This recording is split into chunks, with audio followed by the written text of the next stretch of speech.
आज हामीले जननायक बिपी कोइरालालाई जलवायु परिवर्तनसँग जोडेर सम्झ्यौं। अघि तपाईहरुले पक्कै पनि हाम्रो प्यानलिस्टहरुले भन्नुभएको कुराहरू सुन्नुभयो। बिपी कोइरालाले जलवायु परिवर्तन भन्ने शब्द प्रयोग गर्नुभएको थियो।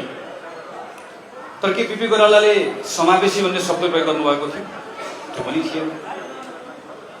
आज हामी दलितको समावेशताको कुरा गरिरहेका छौं, महिलाको समावेशताको कुरा गरिरहेका छौं, तर दक्षिण एसियामै कुनै महिलाले सरकारमा सहभागिता हुने अवसर प्राप्त नगर्दै गर्दा आफ्नो मन्त्रीमण्डलमा महिलालाई सहभागी गराएर, एउटा दलितको प्रतिनिधिलाई पार्टीको महामन्त्री बनाएर, वा सबै जात जाति भाषा भाषी सबैलाई समेटेर संसद वा मन्त्रीमण्डल बनाएर बिपी कोइरालाले त्यही बेला नेपालको डेमोक्रेसी समावेशी नभइकन अगाडि बढेपछि त डेमोक्रेसी पूरा हुँदैन भन्ने कुरा हामीलाई सिकाउनु भयो।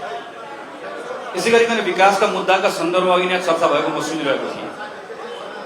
जब तपाईँ विकासको कुरा गर्नुहुन्छ त्यहाँ सामाजिक न्यायलाई छोड्नुभयो भने, त्यहाँ मानव कल्याणलाई छोड्नुभयो भने, त्यहाँ लोकको कल्याणलाई छाड्नुभयो भने, त्यहाँ नैतिक अधिकारको विषय, नैतिक जिम्मेवारीको विषयलाई छोड्नुभयो भने, त्यहाँ दूरदर्शिताको विषयलाई छोड्नुभयो भने, त्यहाँ विकास दिगो हुन्छ कि हुँदैन भन्ने प्रश्नलाई छोड्नुभयो भने त्यो विकासको अर्थ हुँदैन भनेर धेरै वर्ष पहिला विकासका बारेमा बिपी कोइरालाले चर्चा मात्र गर्नुभयो, आफै अभ्यास पनि गर्नुभयो।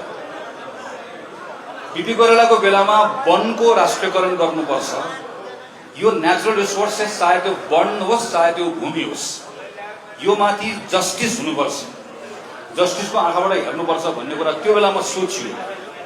तर हामी बिपीको अनुयायीहरूले धेरै पछि विकासको प्रतिस्पर्धा गरिरहँदै गर्दा ती विषयहरूलाई बिर्स्यौं। आजको नेपाली कांग्रेस अगाडि हेर्न चाहन्छ। आज जति पनि साथीहरू आउनुभएको छ, यो भविष्यप्रतिको नेपाली कांग्रेसप्रतिको एउटा विश्वास लिएर आउनुभएको छ।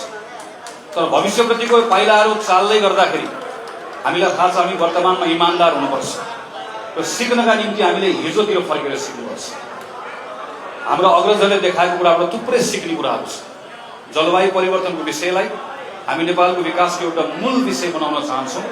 त्यसका निम्ति हामी आफ्नै अग्रजहरूले हिजो राख्नुभएका विचारहरू, हिजो गर्नुभएका निर्णयहरूमा फर्केर एकपटक हेर्न चाहन्छु भन्ने सोच्यौं। त्यसको आधारमा जननायक बिपी कोइरालाको स्मृति दिवसमा आज युवा साथीहरू बोलाएर आफ्नो क्षेत्रका अनुभव प्राप्त गर्नुभएको विज्ञ साथीहरू बोलाएर छलफल गर्यौं। यो छलफलबाट धेरै कुराहरू पार्टीले आज ज्ञानको रूपमा ग्रहण गरेको छ। यी विषयलाई हामी उपयुक्त समय उपयुक्त ठाउँमा उठाउँदै पनि जान्छौँ, काम पनि गर्दै जान्छौँ।